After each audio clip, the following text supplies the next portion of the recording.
Welcome into the Fight HQ podcast. We're here to talk about UFC Nashville. Goes down there tomorrow night there in Nashville, Tennessee. Of course, I am Jason Floyd. As always, I am joined by the fighter, Pete Rogers Jr. We're here to break this fight card down for you. Of course, if it's your first time watching us here, whether you're watching us on YouTube or maybe you're listening to us on the podcasting platforms, we will be breaking down all these fights. Of course, gives our fight picks at the end of the show. I'll let you know what I like over on Prize Picks. Of course, Pete will let you know on the betting side what he likes on this fight card. So as always, we appreciate everyone tuning in for this episode. And of course, if you want to join our DraftKings contest, link is below in the description. Also, if you want to get some Fight HQ merch, be sure to check that link out as well. Pete, how you doing, man?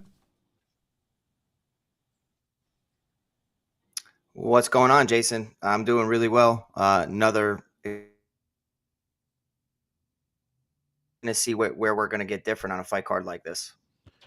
Yeah, I mean, I think, as we kind of get into talking about game theory here in terms of this fight card, and obviously you're going to look at that main event. I really do like one side, but I can understand in terms of if you're playing more as a cash game, where you may look at Rob Font, especially if you think potentially this thing goes 25 minutes. Personally, I do not think this thing's going to go 25 minutes. And I will tell you, I've got 5 fighters I've listed as potential takedown city fighters on this fight card. Of course, we got, a bunch of 9K options. Tatiana Suarez is someone. Sean Woodson this week. Of course, he is now on opponent number 4. Literally, he's gone through 4 opponents, I think, in the last 10 days. It's absolutely crazy to me. It's crazy how the deck can be shuffled so many times, and a guy has to alter his training, alter his mindset leading up into a fight. It's more mentally draining than anything, and I think that's a talking point that a lot of people are underestimating, just thinking that Sean Woodson's going to come in here and roll. I don't really like the price tag on him, and he's had the full camp, but that full camp has led to a lot of aggravation and a lot of stress, and stress is one thing that can really throw off a fighter, and that's something we can't really gauge how they are between their ears. But yeah, it's crazy, and you got some high profile fighters that always struggle to get matched up. Cory Sandhagen, luckily enough to have a short notice replacement in Rob Font. Due to Umar's injury and pulling out, Rob Font was able to step up. That's pretty rare, especially given the circumstances and what's on the line here, ranking wise. So let's applaud Rob Font, and even props to Dennis Buzukja looking to come in here with an opportunity of making a name for himself in the UFC. Yeah, I mean, I know in terms of Dennis, Ray Longo, one of his coaches, has been pushing to get him in the UFC for a long time. Of course, there's other fights that I think are going to be very interesting, and we're talking about GPPs. I think that Diego Lopes, Gavin Tucker is going to be a fight that we're really going to have to look at in terms of GPPs. I mean, Carlston, if people have been watching the betting market this week, Carlston Harris is the fighter that everyone is laying money on. I want to say he was maybe plus 170 at one point, and now he's minus 105. So, and that's one of the things that, and we've talked about it, I've said, is like, you got to watch the betting markets. You got to see where is the public kind of thinking about it, because, when I looked at some of these ownership projections over on DraftKings, there was some that I was like, ooh, man, that's a little bit of a steep price there. Quarantillo and Jackson is probably, by the way, I mean, obviously being here in Tampa, I'm a Billy Q guy, had a great conversation with Damon Jackson leading up to this one as well. But like, I'm shocked that's on the prelims. I mean, it's a 4th fight on the card. I'm shocked by that.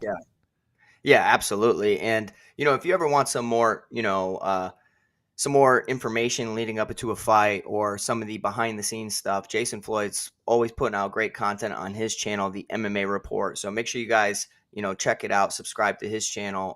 I watched that interview. I thought it was a great interview as always. And, I thought Damon Jackson, laid out some things that I thought was very, very interesting that we will get to. But, I like listening to interviews just to see where certain fighters' heads are at, a little behind the scenes, not necessarily looking for excuses, but some reasoning behind some decisions leading up into a fight, or, just perhaps why they were off a little bit. Maybe there's no reason at all. But what adjustments have they made leading up to this next fight? So that's something I've started to really take into consideration when I'm breaking down my fight film and breaking down, how I'm going to target the fight card from a betting standpoint and DFS standpoint. So Yeah, all in all, I thought that fight should have been much higher on the card. Care more about that than the Kennedy and Dustin Jacoby fight, to be honest. Of course, as I mentioned, we got our DraftKings contest. Hey, who won that last week? I think Jason did, right? Jason Floyd won it. Yeah. Hey, all I gotta say is if we're gonna toot our own horn, who won that $3 150 max out there? That's I see it. I see you. There we go. I was hoping it was just a one-time thing, but apparently that's going to be the norm. So I got to start dropping a ridiculous amount of money every week in that $3. But hey, it's going to help grow the DFS sport of MMA, and clearly more people are interested in MMA. Maybe more of a large field type of stuff where spend up a little bit. I'm okay with it. Yeah, I mean, I noticed pretty much. I was playing MLB earlier this week, and I noticed they had that same $3 type contest with 150 max. It was kind of crazy the fact that I had Michael Chiesa in my lineup and still was able to take it down. Of course, Damn, did you? Yeah, I had Gaethje, Pahea, Derek Lewis, Chiesa, Bonfim, and Maverick. Now, of course, Derek Lewis going out there and doing what he did. I don't know if you saw it. Someone did. I don't know if they were texting with Mark Giro de Lima. Apparently, let's just say he's struggling being able to take in solid food because his teeth are messed up. Oh, his teeth, his jaw. I mean, I have to applaud him from not getting knocked out cold from the knee alone. I mean, that's Derek Lewis running across the cage, Jorge Masvidal style flying knee, giving shout out to the BMF title, and oh my gosh, he was still conscious. And then he almost got out of a horrible position, almost got out of mount. He basically did. He bellied down and posted on the mat. And I'm like, is my boy going to get up right now and just turn the tide? No, he's just going to get pounded out, and can't really blame him. He wasn't all there. But yeah, Derek Lewis, that fight in general, it was a necessity. And I had a lot of de Lima, but ultimately it worked out. And that's why just setting exposures and not crossing people off and given, especially when it's a volatile matchup, right? Like if you are correct and you just X out one side, obviously you're sitting pretty. But when you're not, you have to, take into account like what the other field, the rest of the field is doing too. If 25% of the field is getting to them, like take that shot. 25% ain't that bad. I mean, I talk about it every week when you're looking at ownership projections. For me, there's two things I'm looking for. I'm looking for, first off, is who are the fighters that are getting 20% or under ownership? Is there someone that sticks out to you? And maybe also in that turn, I'm looking at the 9,000 fighters and saying, who are people not getting to? Is there a leverage spot there? Then the other one that I'm looking at is I'm looking at total ownership on a fight.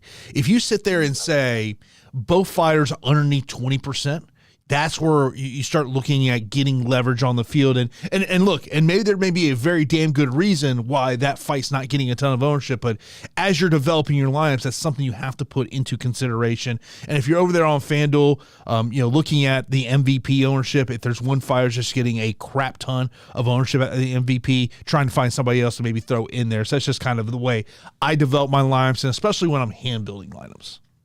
Yeah, I think it's a great, strategy when you're building lineups, especially hand building. Take a look at ownership projections and see which fights are just kind of being forgotten about. Usually in the mid range, there's always somebody who's being slept on. People like to, play high and low, and in the middle is a little difficult at times. So I like doing that as well. It's just kind of difficult at times to determine, is it legitimate under ownership, or is it warranted or not? Like, and that's the craziest thing. I try to put it in my mind where what's the likelihood of this fight becoming optimal? And then if my own percentages are higher or lower than the ownership, I tweak it a little bit. Yeah, I'm with you there, of course. So we appreciate everyone who's watching us live here on YouTube here on a Friday afternoon. By the way, the next 2 weeks are going to be at different times, potentially on Thursdays because of my it is football season, so my Buccaneer work has already started. So we actually play a preseason game next Friday, and then the following Friday I'll be traveling up to New Jersey / New York. So looking forward to that trip to New York. Gonna stay in town additional day and. Enjoy it. Enjoy life. That's awesome. Yeah, I mean, Jason's a busy guy, and it's football season, so I know he loves football season, and he's going to be we're going to be adjusting the schedule just between everything. But as we always have, we've always done this. Yes. I literally, I text Pete last week. I was like, hey man, it's getting that time of year. We got some conflicts to get through. So, but we'll be here every week. Of course, we're in this schedule here of all these MMA events, but let's get right into this fight card. We got a main event contra a catchweight matchup of 140 pounds. You got Cory Sandhagen taking on Rob Font. Of course, Rob Font coming up here on short notice after Magomadov pulled out of the fight due to a injury. Of course, Rob was supposed to fight in 2 weeks there on that UFC Boston card, so I'm sure the UFC threw a nice little offer at him to get him to take this matchup. Of course, he is a minus 280. He's a plus 280 betting underdog. Cory Sandhagen, minus 360 on the betting side. Now we look on the DraftKings side of the equation. Cory Sandhagen is $9,300, $23 on FanDuel for Rob Font. He is $6,900 on DK and $13 on FanDuel. And Pete, it's been a long time since we've had an underdog in the main event on the FanDuel side of the equation that's less than $15. Yeah, that's a good point. Not really my platform. That's your platform, but I can see why. And for me, I really, really like Cory Sandhagen here. I think that Cory Sandhagen is one of the most elite fighters within this division. I really like Rob Font personally. Fought on several cards with Rob. Always rooted for Rob. Picked Rob countless times when he's been an underdog, countless times in general. I mean, Jason and I are always backing Rob from a betting and DFS standpoint. Made us look really smart against Adrian Yanez. And I just really like him in general. I don't necessarily like what I've been seeing. And in his past 2 fights, he's taken a ridiculous amount of damage. Past 3, I should say. The Jose Aldo Marlon Vera fight. His chin checked out against Adrian Yanez, and he was able to, throw a great combination and hurt Yanez following up with some ground and pound. The issue here is not the change in date. I do think that a fight against Song Yadong was extremely difficult as well. He's looking at his career. He's trying to catapult to the top. And I do think that he is one of the most legitimate fighters out there, especially from a boxing standpoint in MMA. He has great hands. I worry about the variety and versatility of Cory Sandhagen, of how he can mix everything up so well. He blends it from both stances. He's been incorporating takedowns. He's been looking like a legitimate champion. And I was excited to see him test himself against Umar Nurmagomedov. And now we get to see him go out there and look for a third fight in a row, third victory in a row. Victories over Song Yadong and a dominant victory over Marlon Vera, despite the split decision tag. Don't really understand that one judge's opinion. But I really think that Cory Sandhagen's a fantastic spend-up option.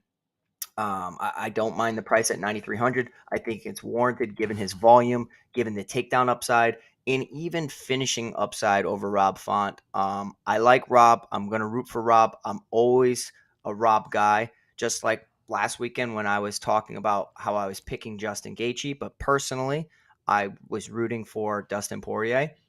I'm not going to let my bias get in the way here. I think that Cory Sandhagen is going to win this fight in a very dominant fashion. The only thing is if Rob's able to absorb damage and stay active and basically make it to minute 25. The price tag's broken given his nature of absorbing damage and still, scoring well. I just think that Sandhagen is a fantastic spend up at 9,300. So the pick is Sandhagen, 9,300. I'm going to say via, I think he's going to get a TKO, Jason. I think it's going to be round 3. Yeah, I was telling P right before the show, there's actually a lot of things I like over on Prize Picks this week. And one of the props I like really the most is that under fight time on Cory Sandhagen at 22.5. I would say go in and place that one now because I feel like that number is going to decrease. And like you, I think that it's probably is a fight that ends via second, third round-ish. And one of my thoughts in terms of this card, and we're going to talk about, the co-main event here in a second, is I think a lot of us are going to say, okay, would you rather have a Cory Sandhagen at 9,300 or spend $200 more to get to Tatiana Suarez because of the grappling upside? And one of the things that you know, all these years that we've done the show together, the one thing you said is in these 5-round fights, the last thing you want is a 3rd round finish. Yeah, it is true. I do think that the ceiling is higher for Sandhagen because of the 25-minute potential, because of his introduction of takedowns to his game. I think that Tatiana Suarez is in a fantastic matchup as well to catapult her career with a big name against Jessica Andrade with a clear grappling upside and advantage in the matchup. The issue in the debate for me is, does she need more than one takedown? And we're going to get to that, but I feel like she might not. If she gets a takedown, I think it might be over. If Andrade is able to get back to her feet, then we're looking at one of the best takedown city potential, fighters on the entire slate. But given the security of 25 minutes, I'm still going to prioritize getting to Cory Sandhagen at 9,300.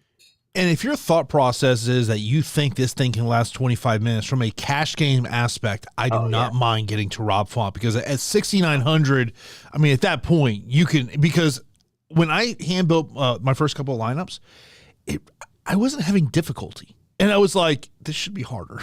And I found developing lineups to me was just really easy this week. I do look at Cory Sandhagen is one of the 5 fighters that I wrote down as takedown city, because I think he does have that ability to take this one to the ground. And but to me, the pick is going to be Cory Sandhagen. Rob Font, he's a Tampa guy, obviously living up there in the Northeast, but he's from Tampa, so always going to kind of be rooting for Rob. But we got to. Sometimes you got to sit here and you just got to be honest about it. Like, Cory Sandhagen is just a better fighter. I mean, that's the way I look at it. But we'll see what happens here in the main event of UFC Nashville. Now, the co-main event, female matchup, we got Tatiana Suarez taking on Jessica Andrade. Tatiana Suarez is a minus 360 betting favorite. She was as high as a 4-1 betting favorite earlier on this week. Jessica Andrade, she's plus 280. Suarez, 9,500 on DK, $22 on FanDuel. And Jessica Andrade, she is 6,700 on DK and $8 on FanDuel, Pete.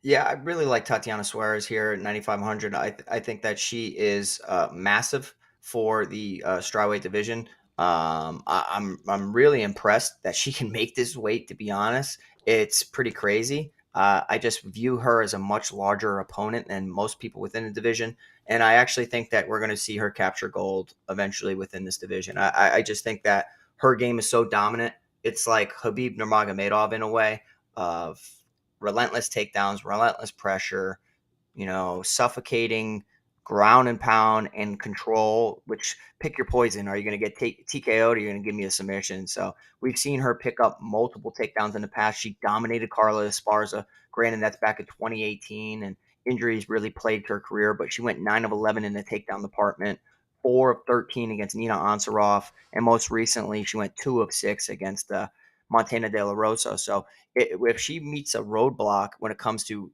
succeeding with her takedowns, she does not shy away from it. She goes back to the well, and she's going to keep rinse and repeat until she gets you where she needs to be. And she picked up a 2nd round submission finish over Montana De La Rosa, scored 99. I guess that's my fear, is if Andrade is tough enough to avoid a 1st round finish, and then she gets subbed in the 2nd with minimal amount of takedowns, and we're looking at a low 100 or high 90 score at that price tag. It's probably not going to happen. But I'm really going to be prioritizing lineups with either Tatiana Suarez, Cory Sandhagen, or both of them, because I do think that they are the 2 safest plays on the entire card. No, I'm with you there. I mean, and on Prize Picks, Tatiana Suarez's takedown number is 3. I think if you're going to play it, it's a less than 3, because like you said, she may only need 2. Yeah. Now, I will say this, I do have concerns of what happens if she gets chin checked early on in the 1st round.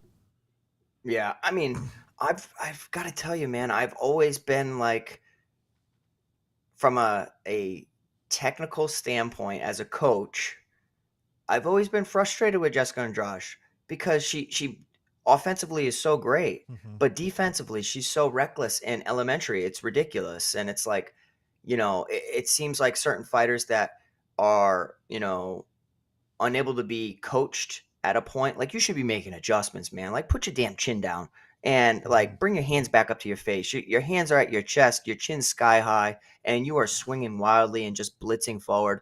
And you just used to bullying everybody. And then once the bully gets bullied, now the blueprint's out there. No, now the people are going to test that chin.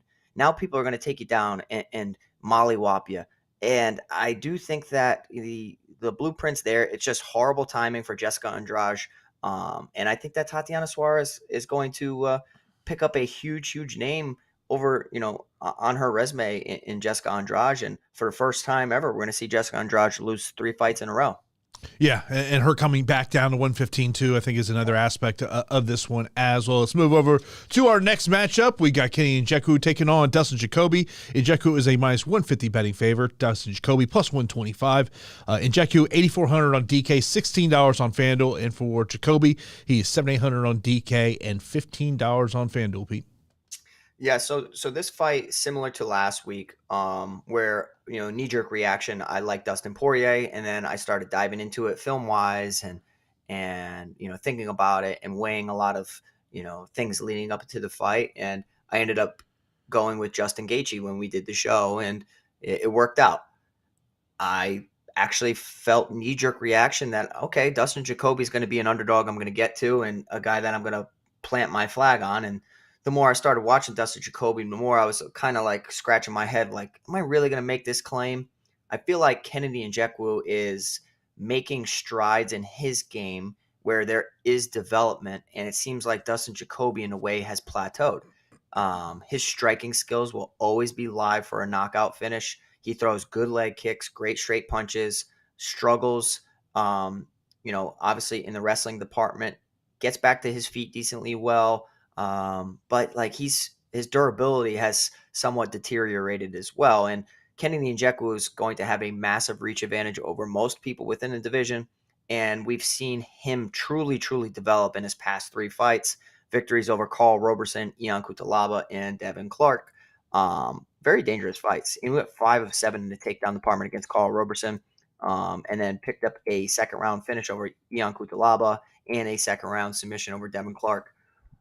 My take on this is Dustin Jacoby's super live to pull off a decision or knockout in this matchup, especially at 7,800. So I'm going to get to him plenty. But we've seen him in close contests and close fights where he lets things slip through his hands.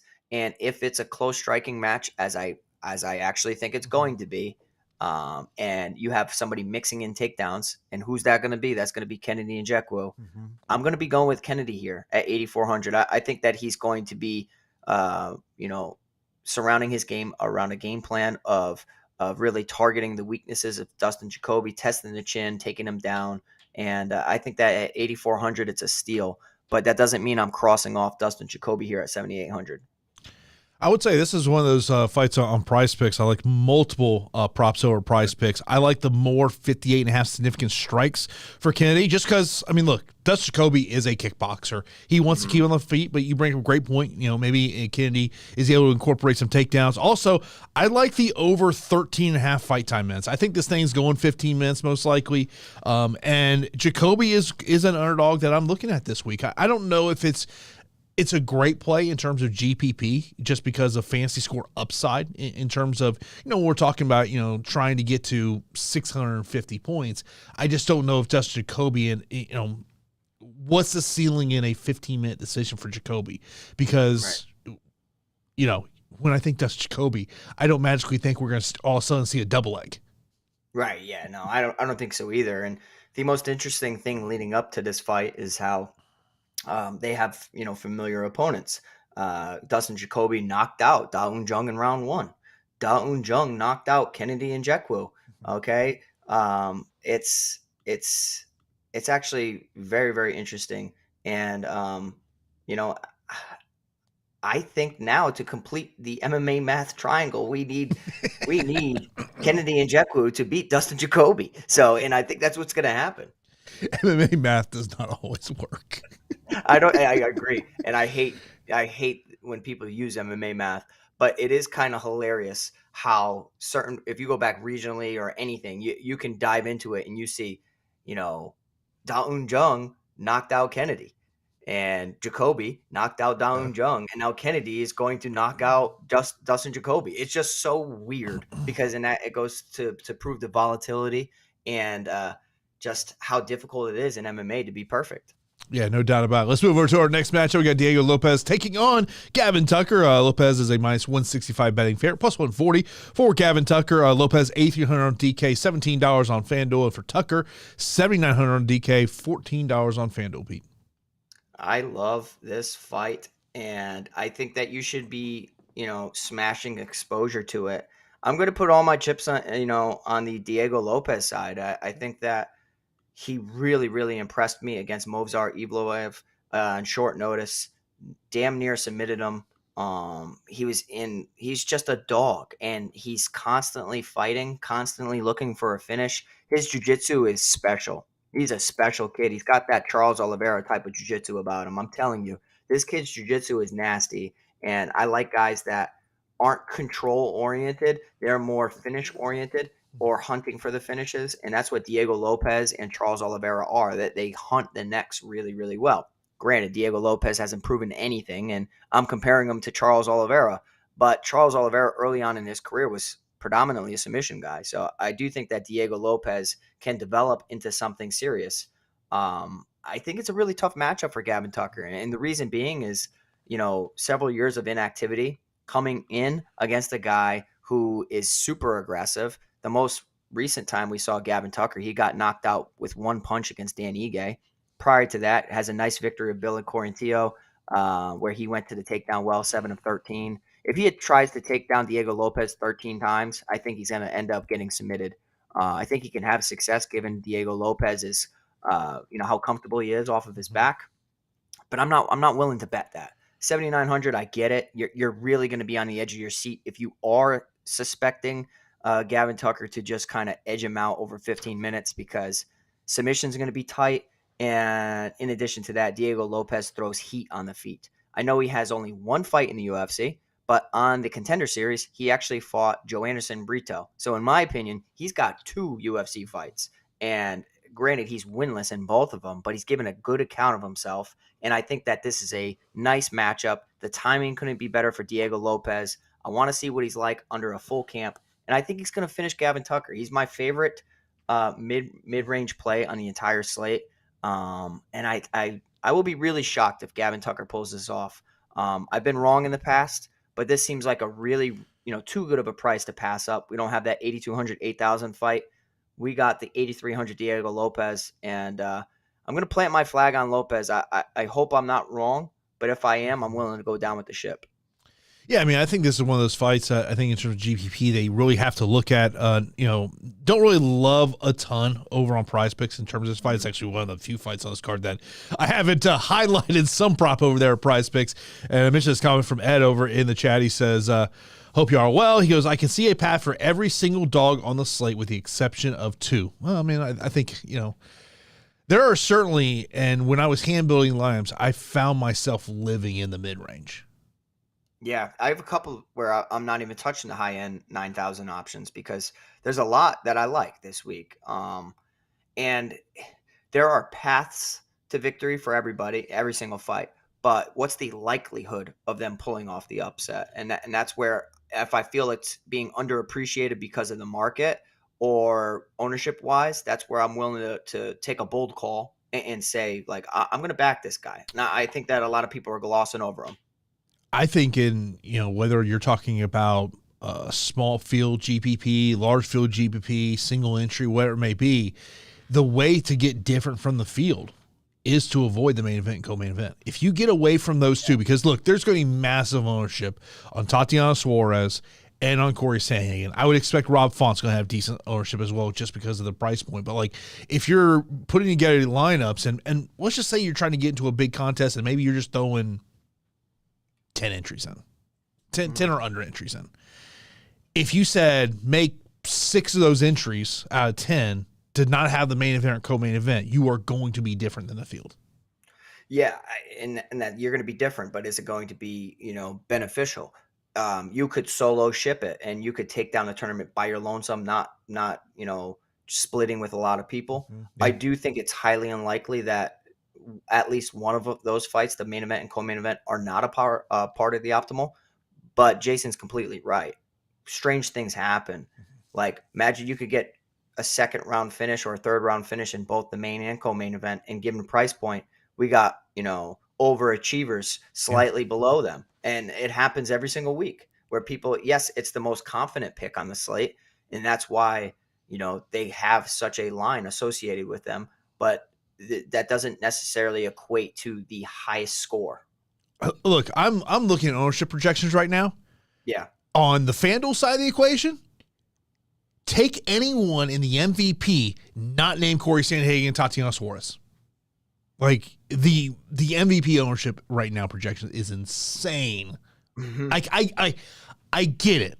I understand it. But I'm like, man, that's the way you take down those, look, Jason's going to take it down this week. I have a feeling. He's taking down this is like, keep better.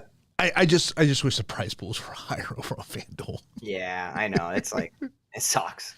I know. That's the whole thing. And that's why I primarily play over on DraftKings. I mean, I might throw a couple lineups in on FanDuel, but it's just because of the prize pools. That's why I prefer to play over there on DraftKings. We'll move over to our next matchup. We got Tanner Boser taking on Alexis Camur. Camur is a plus 125 betting underdog, minus 150 for Tanner Boser. Boser is a $700 on DK, $17 on FanDuel, and Camur is $7,500 on DK and $14 on FanDuel. Pete. Yeah, this fight stinks. And I just don't like the fight, and it seems like ownership agrees with me. But because of my weird intuition, I feel like you still need to get a little bit more than what's happening with this fight, because it shouldn't be that forgotten. But it's at 8,700 for Tanner Boser, and Aleksa Camur is sitting there at 7,500. Boser's notorious regionally for winning heavyweight decisions, and now at light heavyweight, not necessarily sure if we like that move for him. Aleksa Camur, relatively unproven prospect. I actually think the title prospect is a little much for him. I just haven't seen anything that's exceptional or special within the UFC. I think that he's extremely mediocre. Picked up a win over Justin Ledet. Should have been a smash spot, right? Attempted 2 takedowns, threw 165, landed half of it, scored only 68, and then lost the decision to William Knight in a closer decision to Nikolai, split decision, and went 0 of 2 in the takedown department, threw 148, landed 102. I guess the only thing here is if, for instance, if like Tanner Boser's durability doesn't check out, because like for the most part, he's going to inside leg kick you. He's going to outside strike you to a 15-minute decision. The knockouts that he acquired early on in his UFC career or earlier on were somewhat of an anomaly given his entire body of work. Like Felipe Lin's knockout really just surprised me because he wasn't a knockout guy. Then Rafael Pazoa, and then OSP. I mean, we're talking about 3 bottom tier fighters within the UFC, also with durability question marks. Boser should win this fight. I'm just not going to be super aggressive with it. I'll probably get a little bit more than the field. But Aleksa is coming off a long layoff. So a younger guy should be making strides developmentally wise, and should be, fixing, patching holes and getting better and studying the entire weight class, and be very, very selective and methodical when he returns. Was this a coach's decision and their own decision to pick Tanner Boser? Did they see something? Or is this, let's just accept something to get back out there? So I don't really know the answer to that, but I'm going to be picking Tanner Boser at 8,700. This is a fight that I actually think will finish inside the distance. That's why I do like the under 14 3/4 fight time on Tanner Boser here. I mean, I think stylistically this is a good matchup for Tanner Boser in terms of what Camur brings to the table. I also do kind of wonder about the durability of Camur if this fight does hit the third round. That's just something that's kind of a thought process for me. But, I do think Tanner Boser is the play. Don't love the price point when we're talking about GPPs at 8,700 though. Yeah, what's crazy though is if you look at the body of work and the experience of Tanner Boser, like his price point should be so much higher, even though I don't like him at 8,700. But like he did have a really, really competitive fight with Rodrigo Nascimento that was a split decision. and was taken down. And it was a war, but like he still scored in a loss 51 fantasy points. So, and now you're talking about facing a guy who hasn't been in the cage, hasn't been acclimated, and is relatively unproven. He should be owned more, but I think everybody's afraid of the decision likelihood that Tanner Boser, has. No doubt about it. Let's move over to our next matchup. We got Bahamondes taking on Klein. Bahamondes at minus 225 betting fair, plus 185 for Klein. Ignacio is 9,100 on DK, $21 on FanDuel, and for Klein, he is 7,100 on DK and $9 on FanDuel, Pete. Yeah, I like my boy Ignacio Bahamondes. He's one of my friends' fighters. Mike Valley has trained him extensively, and I really like Ignacio. I think that he's just massive for the lightweight division. Really reminds me of myself, and just from a stature standpoint and background standpoint, where just a very active striker, lots of kicks, super kick oriented, not necessarily the best boxer, but a competent boxer, but he messes people up with his feet. And now you're gonna pair him up against Ludovit Klein, who is a fantastic striker in his own right, has a great left high kick, has picked up some wins when I've counted him out, has actually, picked up some solid wins. Mason Jones, I think everybody, I remember I planted my flag on Mason Jones. I thought he was going to destroy Ludovit Klein, and I couldn't have been more wrong.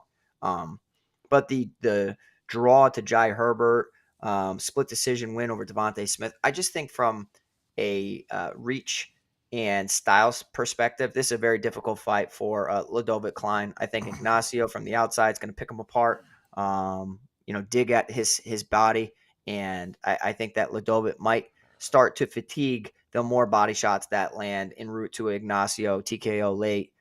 So yeah, I like Ignacio here at 9,100. I don't hate the Ludovit Klein 7,100 underdog.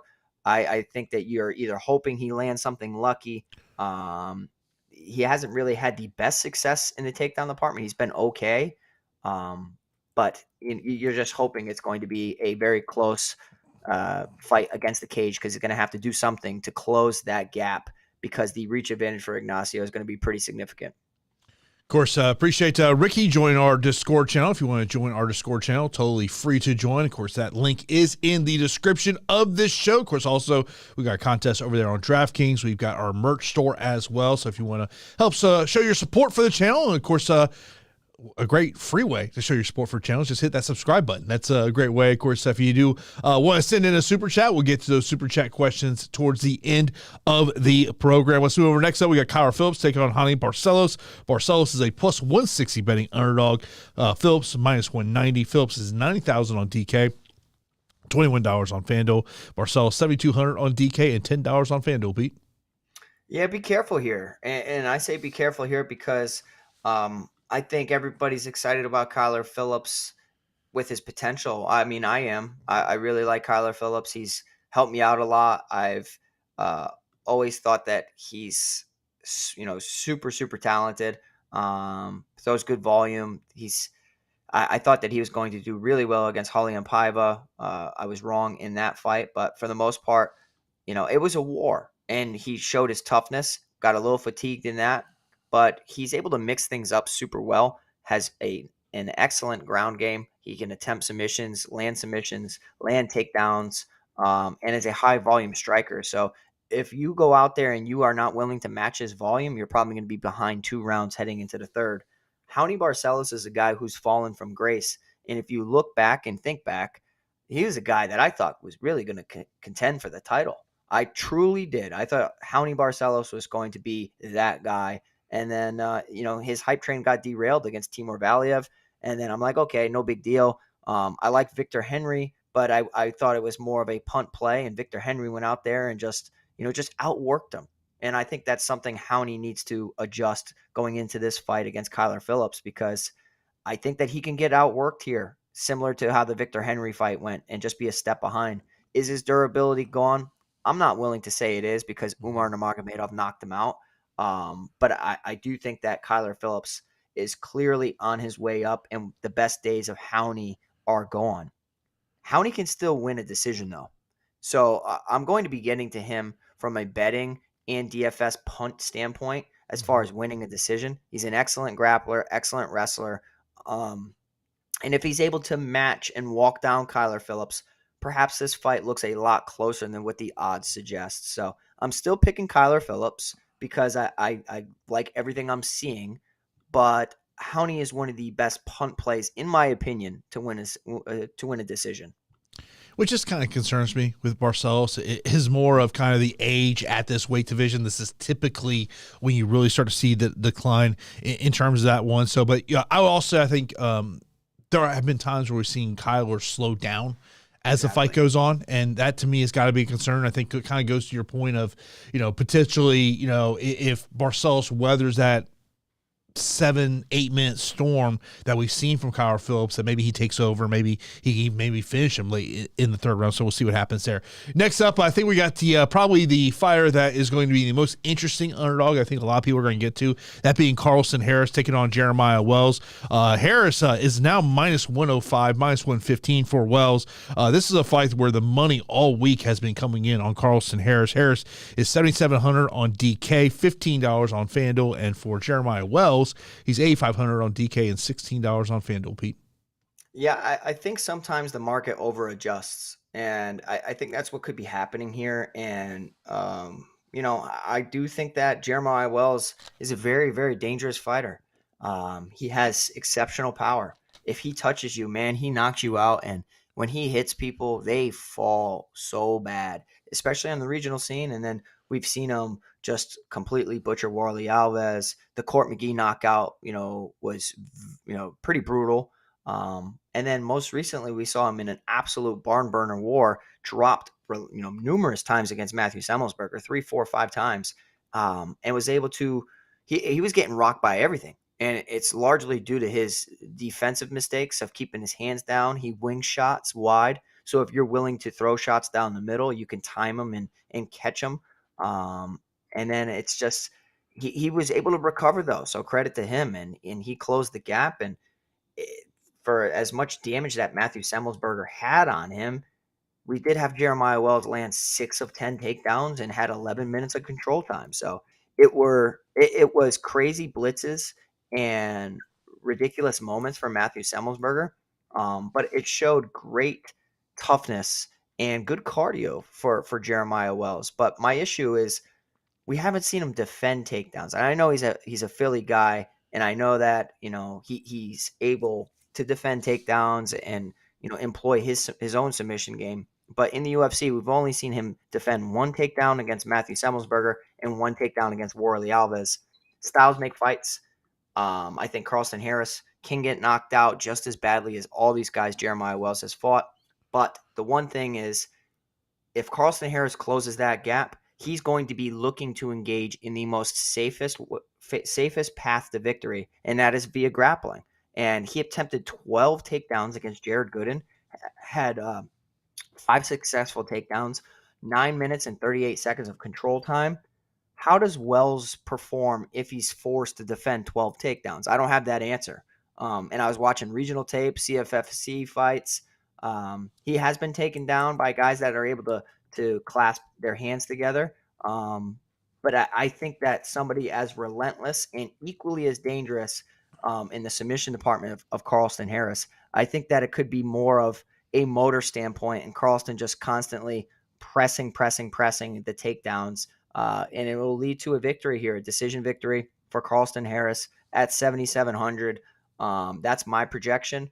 I do think that Jeremiah Wells' early KO is always live, and this fight in general should be prioritized. So I'm a little desperate for underdogs this week, Jason, and to all the listeners out there. So I have to take some risks. I know that this is a very, very risky fight to take a risk on and to make an underdog call on, but I'm willing to just give it a shot. I'm not going to fault Carlston Harris for getting knocked out against Shavkat Rakhmonov. I know he's been knocked out previously to that, but I think that he can go in there with the correct game plan and win this fight against Jeremiah Wells.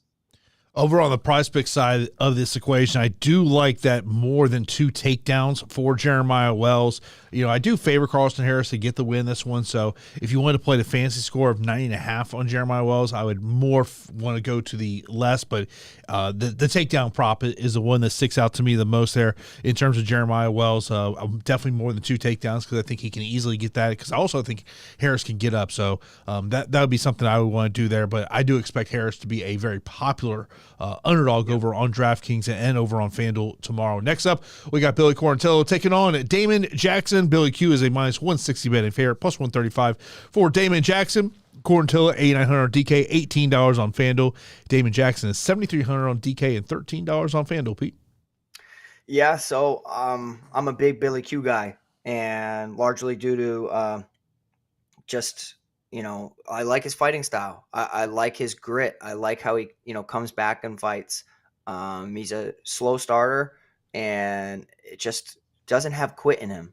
He will get beaten in certain moments, but as long as he's still conscious, he's going to be fighting and trying to, pull off the victory. So I understand the 8,900 price tag. I think it's very, very interesting that we have both fighters, 2 fighters, Billy Q and Damon Jackson, coming off of knockout losses. That could make this a safer fight than normal if Billy Q makes some adjustments. And I actually think that I'm going to go against my own personal bias and favoritism for Billy Q. I want him to win. I'm going to be rooting for him to win. I actually like him. But I'm picking Damon Jackson to score a big upset here. And the reason I'm saying he's going to win is throughout Billy Q's career, we've seen him get controlled on the mat. There's a ton of fights that you can go back and you watch Billy Q get taken down and controlled, or works back to his feet and he gets taken down again. He's been able to pull himself from the jaws of defeat numerous times, and I don't necessarily think it's always going to happen. Spike Carlisle had a tremendous amount of takedowns and control over him. Gavin Tucker was able to do it and avoid getting finished late, and he had 7 takedowns against him. We've seen that you can rack up minutes of control time against Billy Q, and if he does get back to his feet, I'm not so sure that he's,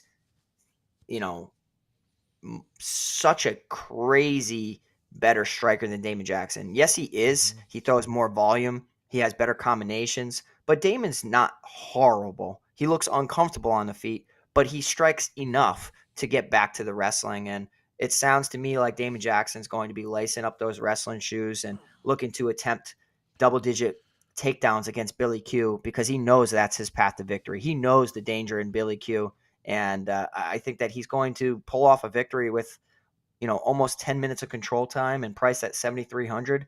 I like it, but I do like Billy Q from a live betting standpoint and from just a finishing standpoint. Like round 3 TKO makes a ton of sense to me, but I got to take some shots, and I'm going to take a shot on Damon Jackson as an underdog.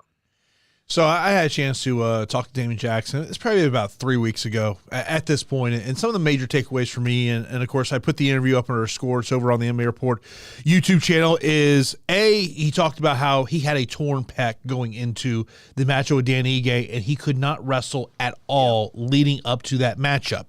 And so that was kind of an interesting thing. Also, the fact that he took 2 months off after that fight, after the knockout loss there to Dan Ige. And look, I think you're exactly right. I think he laced up the wrestling shoes. Also, I think when you're talking about Billy Q, potential great live betting opportunity here.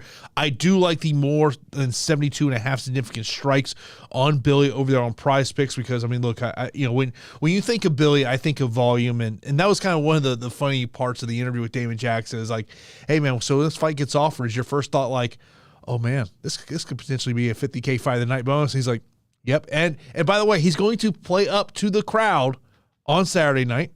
He is coming out to Tennessee Whiskey. I saw that. Yeah. Great interview. And it's smart, man. Just go out there and enjoy having a crowd behind you. And I do think that it's a close fight. Does it make me feel comfortable that I'm picking Damon Jackson, a guy that I have relatively low faith in general? No, but styles make fights. And I do think that this is a style that has given Billy Q fits time and time again, even going back to the Ultimate Fighter days against Saul Rogers. That's really long time ago, but It's the same style that's given Billy Q fits over and over and over. And I think also is, do we see any difference with Billy after the knockout loss against Edson Barboza? I mean, to me, that is a little bit of the unknown. And, I brought that up to Damon, and I think Damon's a vet of this game. He's been around, so we'll see what happens. But this is actually one of the fights that really does intrigue me with this one. Next up, we got Jake Hadley taking on Cody Durden. Cody Durden is a plus 170 betting underdog, minus 200 for Hadley. Hadley, 8,800 on DK, $19 on FanDuel. Cody is 7,400 on DK and $11 on FanDuel, Pete. Yeah, I think Cody's a very popular underdog here at 7,400 for the flyweight division, has tremendous takedown potential time and time again. Goes out there and, he broke the slate last time against Charles Johnson. I mean, we had Cody Durden priced at 7,500, dropped 129 fantasy points, went 11 of 18 in the takedown department against Charles Johnson. Against Carlos Mota, went 4 of 8 and scored 86, priced at 7,700. In both of those fights, he had 9 minutes and 12 minutes of control time. I have an issue with Cody Durden, and he's so relentless in the takedown department that I feel like he leaves his neck out there. And we've seen him get exposed against Jimmy Flick and Muhammad Makayev, two guys that have tremendous, submission skills. JP Bays, more of a wrestler. Carlos Mota, a striker. Charles Johnson, a striker. I think that you can look at Jake Hadley and make the argument that his jiu-jitsu is equally as dangerous as his striking. And that was on display against his victory over Carlos Candelario. That was on display on his Dana White Contender Series victory over Mitch Raposo. But the body shot, TKO, KO against Malcolm Gordon, he looked good. Hit him with a beautiful body shot into a sprawl, and that was it. That was all she wrote. I just think that the way I watched Jake Hadley get taken down on the Contender Series against Mitch Raposo made me scratch my head. And I'm like, okay, Mitch has good takedowns, but you shouldn't be getting taken down as easy as that. Could have been nerves. And then I went back and I watched the Alan Nascimento fight, and he's getting taken down, but he's also putting one of the best grapplers for the division in dangerous spots and like dangerous submission spots. He hunts a very beautiful high elbow guillotine. He was looking for an arm triangle at one point. It looked like he took the back of Alan Nascimento. Alan Nascimento's jiu-jitsu is legit. And with all that being said, I'm picking 8,800 Jake Hadley to find a submission finish over Cody Durden. If it doesn't happen, then I tell you what's going to happen. Cody Durden is going to win a 15-minute decision. And priced at 7,400, it's most likely due to tons of control time and takedowns. But I'm pretty confident Jake Hadley's going to capture the neck of Cody Durden and tap him out. And if people have not been watching the interaction between these two guys on social media, to say they don't like each other is a understatement. They have been chirping. I didn't see any of that, Jason. Oh, yeah. They've been chirping back and forth. I guess apparently this has been a matchup kind of long, both guys have kind of wanted. My concern with Cody Durden is potentially being so grappling heavy, and we've seen it in the ability for his opponents to get up of that gas tank just wearing out in terms of him. But yeah, he's one of 5 fighters on this card that, to me, if you're creating a group and an optimizer like a fantasy cruncher, and you're doing a takedown artist, he's one of those 5 guys that I'm putting in that, just because of that is his clear path to getting the victory here in terms of that. Next up, we got Sean Woodson taking on Dennis Buzukja. Sean Woodson is a minus 180 betting favorite. Dennis is plus 155. Woodson, 9,600 on DK, $18 on FanDuel. And for Dennis, he's 7,500 on DK and $12 on FanDuel. And Pete, as I mentioned at the beginning of this show, this is now the 4th opponent for Sean Woodson, and I believe all these opponent changes have been within the last 10 days. Yeah, I really feel for Sean Woodson. I've had people pull out of plenty of fights and, from injuries and whatnot. It's just very difficult on the mind. But, you put a lot of time and effort into a camp. You want something at the end of it. Like you've got to get paid, especially like, these bottom tier guys in the featherweight division, in the UFC in general. Like you need that paycheck, man. Like training ain't free, living ain't free. Bills don't care if your opponents pull out of fights. Like, shit needs to get done. So I understand him still just being relentless and wanting to go out there and perform. I was really hoping that we were going to get a extremely discounted Dennis Buzukja here. The price point at 7,500 on short notice. I don't love the price point on either one of them, if I'm being honest. 9,600 Sean Woodson. I'm probably not going to get to much of them. I think that the likelihood is he wins a 15-minute decision against Dennis Buzukja, but I'm going to be rooting for Dennis Buzukja because I think that he has the power to hurt Sean Woodson as Luis Saldana hurt him. I think that he has the wrestling to take down Sean Woodson, who earlier on in his UFC career defended takedowns better than he has. Luis Saldana, attempted takedowns, but like certain ones, open mat, he seems to get taken down. Against the cage, he seems to be, much, much better. I just think that this is a winnable fight for Dennis Buzukja. I really do think it's a winnable fight. I was hoping we'd get him at the Jesse Butler price tag at 6,600. Sometimes DraftKings just replaces that or pretty close. But I have to tell you, on such short notice like that, it actually shows the respect that the betting community in Vegas has for Dennis Buzukja's skills in this matchup against Sean Woodson. So what it'll be for me is the pick will be Sean Woodson of who's going to win the fight. Who I'm going to get to exposure-wise, I'm not going to have much of Sean Woodson at all. I hate the price tag. I like the other safer values, the Tatiana Suarez and Cory Sandhagen. I like them better and their ceilings better. And what I'll do is I will increase my exposure to Dennis Buzukja. So there's only one side from a DFS standpoint that I actually have any interest in. Yeah, I mean, when you mentioned the price point on Sean Woodson, of course, this price point was there when he was supposed to fight Jesse Butler, which was a matchup I really love for Sean Woodson. One of my concerns I do have with Sean Woodson, we're talking about this price tag is, okay, 9,600, the path to, let's say, 120 points, because he's not a takedown guy. He is a volume striker. I always kind of concern me. I mean, look, he is massive for this weight division, cuts a ton of weight to get down to 45. Dennis on the other side, I mean, look, he is a guy that his coach Ray Longo has been trying to get into UFC for some time. You look since the Contender Series matchup, the strength competition just isn't there. And there's some things when you talk to regional matchmakers in terms of that.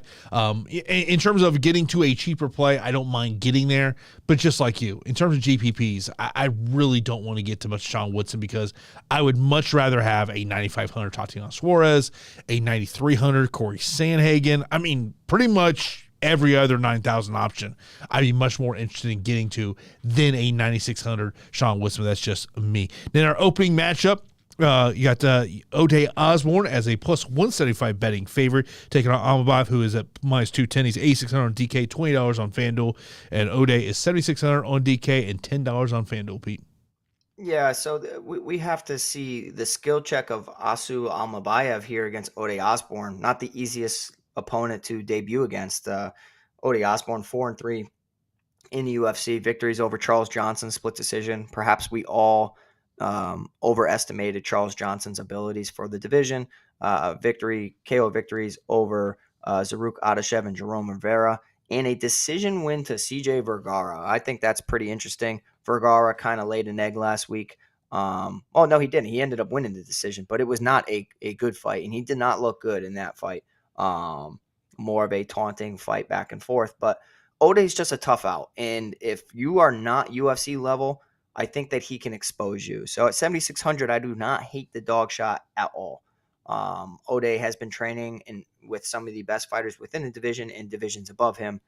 I think, though, if you look stylistically, he hasn't had to defend so many takedowns over and over and over. He defended 4 against Charles Johnson, defended 1 against Brian Kelleher, but, he was submitted in that bout. How Assu Almabayev is going to go about this fight, he's going to be looking to grapple and grapple often, wrestle and wrestle early. He has very good wrestling, good throws, good, mat returns. And the only issue is he seems to be a little too content of living in full guard when he gets his opponents to the mat. If he gets in half guard, it's great ground and pound position. He should be looking to rain down some ground and pound. But he does seem a little bit green in the jiu-jitsu advancing department. His jiu-jitsu is fine. He's picked up some incredible upset victories by finding the submission. But technically, I do think that there are some developments that need to come within this division. I think it's going to be enough to beat Ode Osborne in a 15-minute decision. And I do think that he is a great, kind of under the radar wrestler that a lot of people just don't know if they're not looking at tape study. I think that the ownership is a little low, to be honest, given his takedown potential. And we've seen Ode Osborne get controlled and submitted in the past. He throws up Hail Mary submissions off of his back, but I think the pressure of Assu Almabayev is going to be enough to pick up a victory. Yeah, Almabayev is. I was watching one of his Brave fights. And by the way, anyway, watch this Brave. You just gotta watch that cage announcer. He gets into it. Let's just say, if you think Bruce Buffer's animated, he's got nothing on this guy. Really? Oh yeah, man. It was, Almabayev. I mean, and he is. I mentioned about I have 5 fighters in my takedown group. He is one of those guys there. Let's get right into our straight up fight picks. So these are non-DFS related. So main event is very easy for me. It is Sandhagen. Sandhagen. I'm rooting for you, Rob. I would go Suarez in the co-main event. Suarez.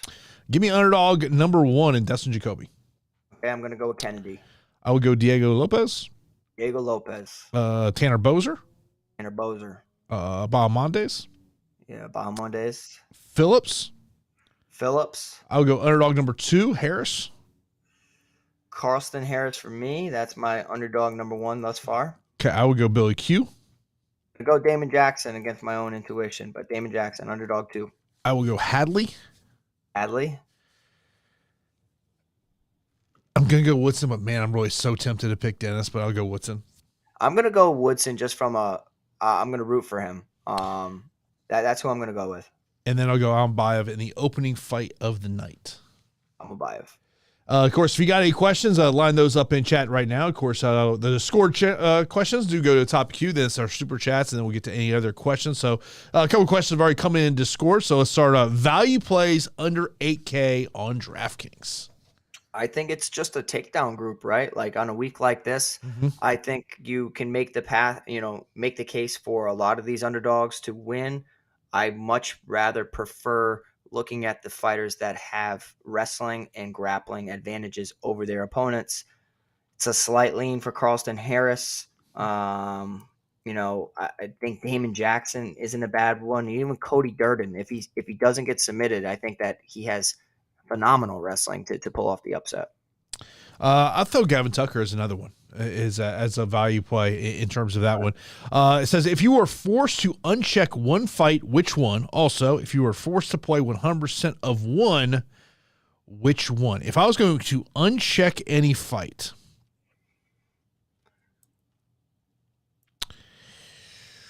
why do I say it's Woodson and Buzukja? Yeah, that's what it is for me. The other one that I was kind of debating between is the Boser Aleksa Camur fight. Just given the decision nature of Boser, but it is the light heavyweight division, and the higher up in weight you get, the more likelihood of finishes. So I will say that it is the Buzukja and Sean Woodson fight. If I was forced to play 100% of a fight, the Billy Q Damon Jackson one really sticks out to me, just because of you have likely, and to use your analogy you used earlier, Damon Jackson lacing up the wrestling shoes in this one, but also, man, the volume ability. That one sticks out to me. For me, it's the Wells Carlston Harris fight. That's the fight you can't avoid this week. One way or another, you're going to get an early knockout, crazy score for Wells, or you're going to get takedown city for Carlston Harris, perhaps even a knockout. I mean, like, we did see Wells get dropped numerous times. Yeah. Next up, anyone going to takedown city? Here's the 5 fighters I have in my takedown group: Sandhagen, Suarez, Wells, Almabayev, and Durden. I like Jackson too. Okay. I think Jackson's a legitimate takedown city threat. Best leverage plays, best takedown upside, and rank the 9K options. So we just kind of talked about the takedown upside. Like, if I was going to rank them, I would probably go Almabayev 1, Suarez 2, Wells 3, Sandhagen 4, Durden 5, and Damon Jackson, I think, is another one to throw in there. Yeah, for ranking takedown potential, I'm gonna go Suarez 1, Sandhagen 2, Almabayev 3, Jackson 4, and Durden 5. You know, I don't like him in the matchup. Ranking the 9K options. I feel like it's almost like a 1A, 1B situation with Sandhagen and Suarez. Mm-hmm. And then I would probably go Ignacio, Phillips, Woodson. Yeah, I'm going to go Suarez, Sandhagen, Ignacio, Bahamondes, Phillips. Woodson is, in my opinion, the worst player in the slate. I just hate him at that price point. Leverage plays, and it's just because this fight's getting no ownership, Boser and Camur. Yeah, agreed. So many unknown factors about Camur. Yeah. So yeah, I mean, if you got the money and you got the cojones, give it a shot and play that fight a little bit more than the field. Yeah, I mean, look at the fights that just are not getting ownership. That's one of them. Another one is Woodson and Buzukja is to me, and I'm with you. I think Amabayev should be getting more ownership than he's currently getting because of that takedown upside. This is now from a betting perspective. Most confident picks, favorite inside the distance fights, dog of the card, prop that you like, and a parlay. So a ton of things are there. To me, Pete, the most confident. Even though he's minus 360, I think it's Cory Sandhagen. Yeah, it's Sandhagen for me. If you're going to make me do a parlay, I got to have Sandhagen and Suarez a part of it. Yeah, but, I mean, the problem is they're both minus 360.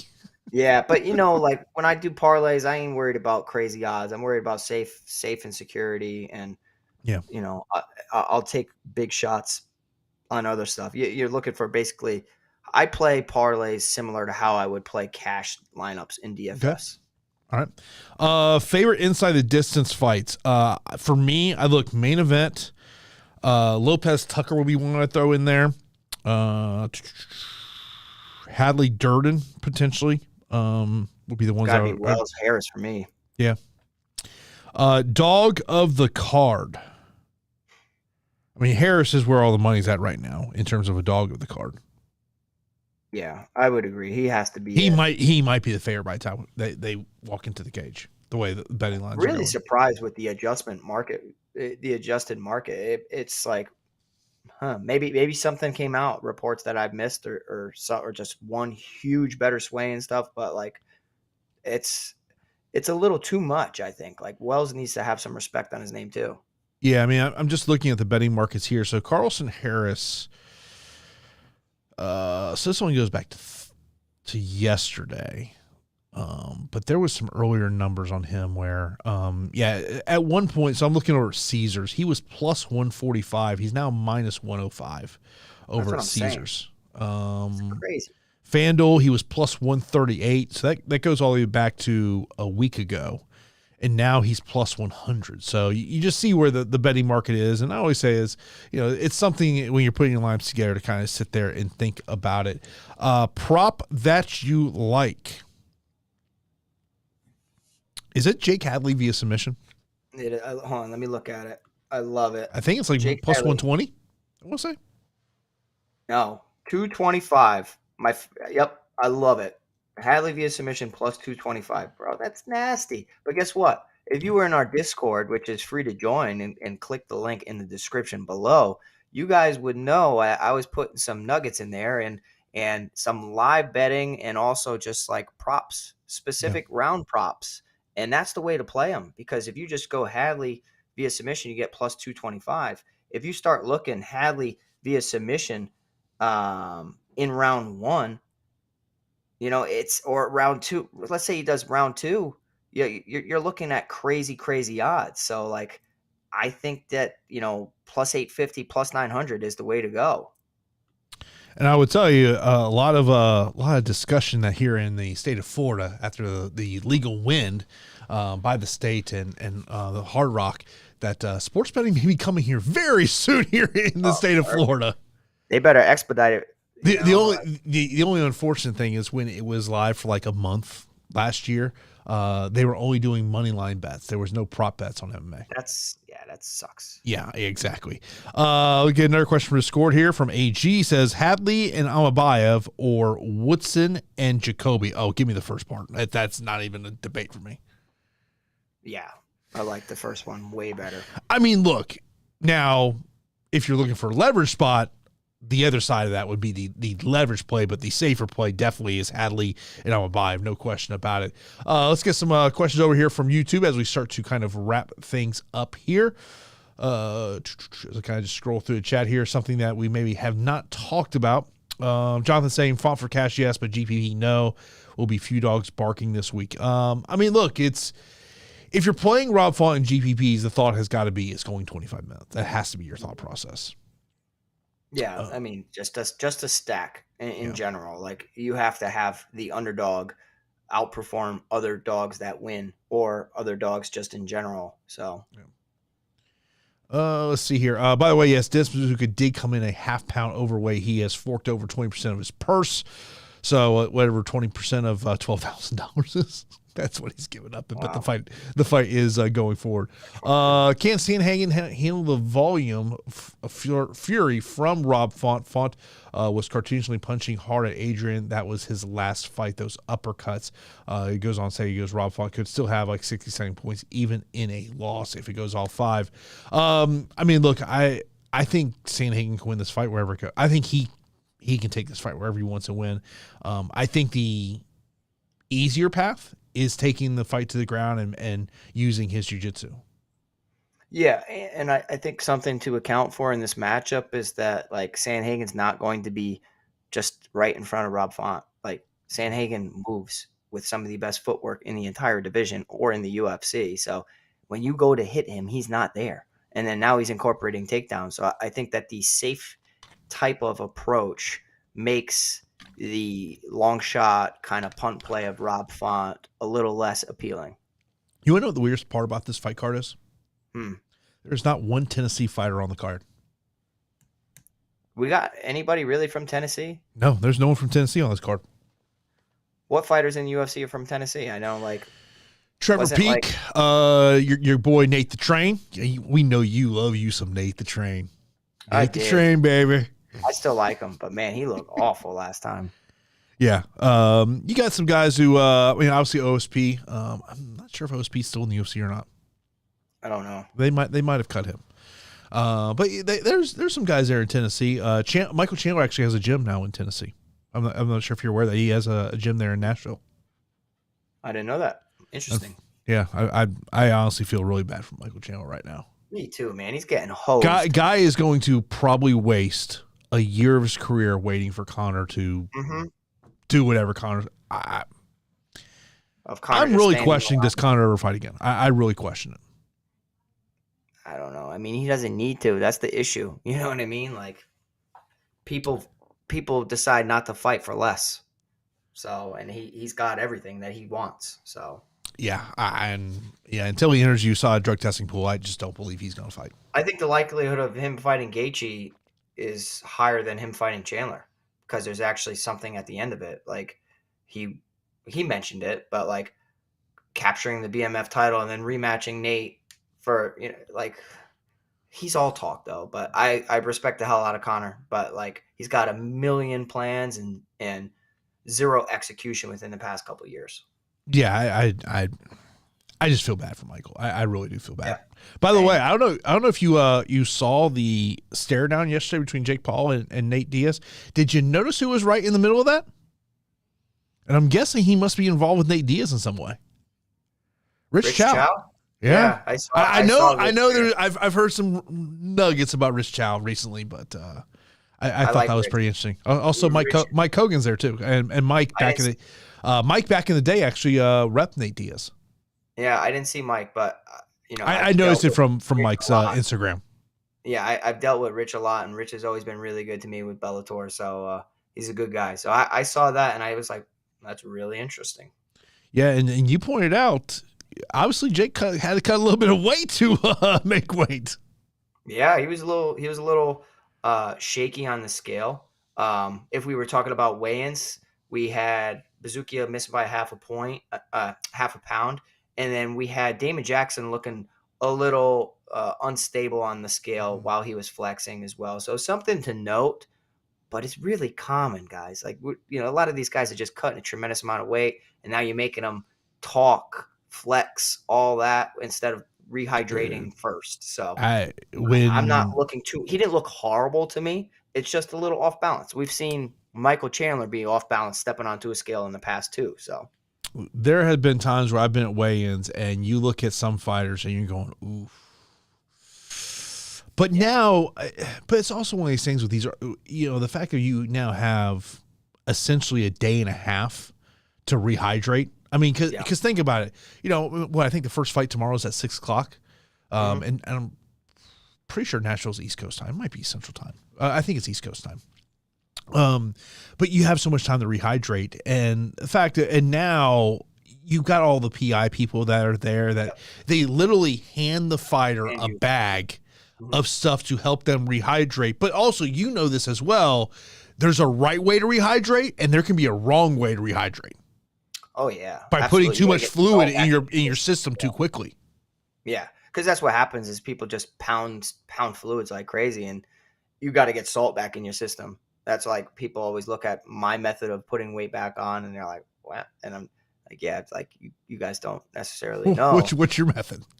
But like tons of different things. Like while I'm sitting there waiting, because a lot of times people don't realize like you got a lot of paperwork and you got a lot of stuff after the weigh-ins too. So like just snacking on pretzels, getting that salt intake, helping you while I am drinking, but like making sure that you're getting something like that rather than just like guzzling down liquids you're just going to, excrete out anyways. So you have to get that salt in your body. Yeah. I've seen various ways, and I mean, the one thing I would never forget, and I don't know why this always sticks in my mind, is Chael Sonnen would just chug a can of Coke after every weigh-in. I remember that. And like he just chugged it so quick. I was like, wow. Oh man. But yeah, I mean, that's something to take into consideration is look at the weigh-ins, look at the face-off, see if somebody looks like they have an injury. But I try not to read too much into that and go more on, fight film and all of that leading up to a fight breakdown. But it's just things to take into consideration. But yeah, all in all, Jason, it should be a solid card. There's money to be made, and there are tournaments for us to take down. If you guys appreciated our show today, if you can hit that like button, get us over 100 likes, that would be greatly appreciated. If you can subscribe to the channel, help us grow the channel from 700 subscribers to 1,000 subscribers. That is the goal. If you are looking to, support the channel and get merch from our merch store, today is the last day for the first wave. So please don't hesitate. Click the link in our bio in addition to the Discord link and join the community. Thank you, guys. And let's finish on this question that just came in from CA Premium. It says, you got to think the main event is a must. There's two ways to look at that, Pete. And I think the one way to look at it is, I mean, the likelihood of it being optimal, I think, is a decent percentage. But I think it's also a relation to the type of contest you're playing, how many entries you have in that contest, saying it's a multi-entry or if it's a single entry. It all based on contest, but I understand why you would have the mentality of it being a must. But also, I look at other aspects of saying, you know what, I don't want to get too much of it.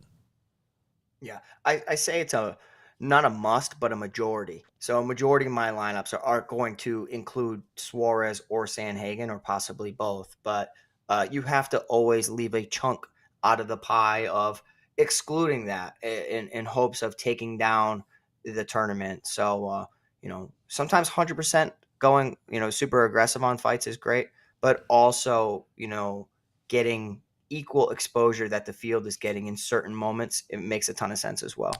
No doubt about it. Of course, we appreciate, as Pete said, we appreciate everyone tuning in for this episode of the Fight HQ podcast. Of course, if you want to hear the audio version of the show, it is available on Apple Podcasts and Spotify, iHeartRadio, wherever you get your podcasts. So you can check it out on the podcasting platforms if that's your way to take in the show. Of course, if you're watching this after the fact and you leave a comment, myself or Pete will get to those comments after the show is over. So I appreciate everyone tuning in for this episode of the Fight HQ podcast.